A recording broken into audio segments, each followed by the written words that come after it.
Жерден, алыс түкпірлерден,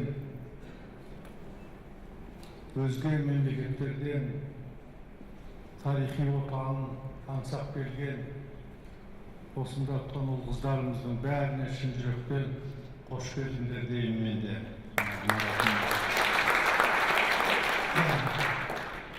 Осындай бір алқалы жиынды жасап, біздің жастарды шақырып отанына олардың өнер сайысын ұйымдастырып отырған Қазақстан Республикасы Мәдениет министрлігіне шын жүректен мен ағалық алғысымды айтамын. Біз енді қазір жылауды қойдық шырағым. Біз кезінде тардай шашылған, сонда еледік дегенді көп айттық. Ол рас еді. Бірақ қазір біз көзіміздің жасын тыйған, етегімізді жапқан, өркениеттердің қатарына қосылған, ешкімнен кем емес, қанатымызды кеңге жайған, құлашымызды көкке созған мемлекетке айналдық. Шырақтарымыз кеше ғана қазан ошақтың басында босағада жүрген, сығалап жүрген иттің күшігі сияқты еледік. Қазір Құдайға тәуба әлемнің төріне шықтық. Оны өздерің білесіңдер, мынау осыдан 3-4 жыл бұрын өткен Астанадағы ОБСЕ-нің саммиті соған куә деп ойлаймын.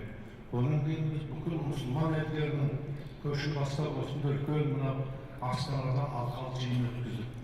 Қараңыздар, мына жерде Целиноград дейтін қала болған. Оның кейін біз бұны Ақмола дедік.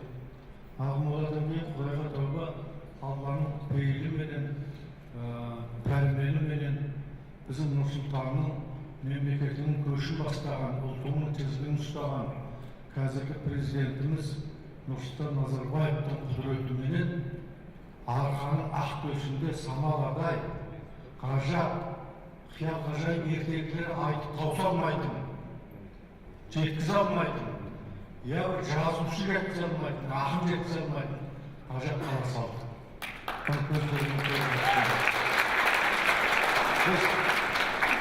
Біз ешкімнен кем емеспіз, көріп отырсыңдар. Біз бейбітеміз, біздің бабаларымыз халықты отырғызып тұрғызған, пәтуәлі сөздің иесі болған біздің данышпандарымыздың бәрі тек ынтымақты бейбітшілікті аңсаған. Соның салдарынан тәуелсіздіктің алған күннен бастап біздің мемлекетіміздің туының тоғыры етіп, біздің президентіміз Назарбаев елдің бірлігі, әуелі қазақтың ынтымағы бірлігі осыны тойдық ұстады. Содан бермен қарай Құдайға тәуба Қазақстанда тышқан мұны қайнаған жоқ, ешкім аштан өлген жоқ. Кейбірі бұзық болса өзінен, кейбірі өзінен ашты жайлы батса ақылдың азайғандығынан, одан басқа елдің бәрі ақылынан адасқан жоқ, көріп отырсыңдар.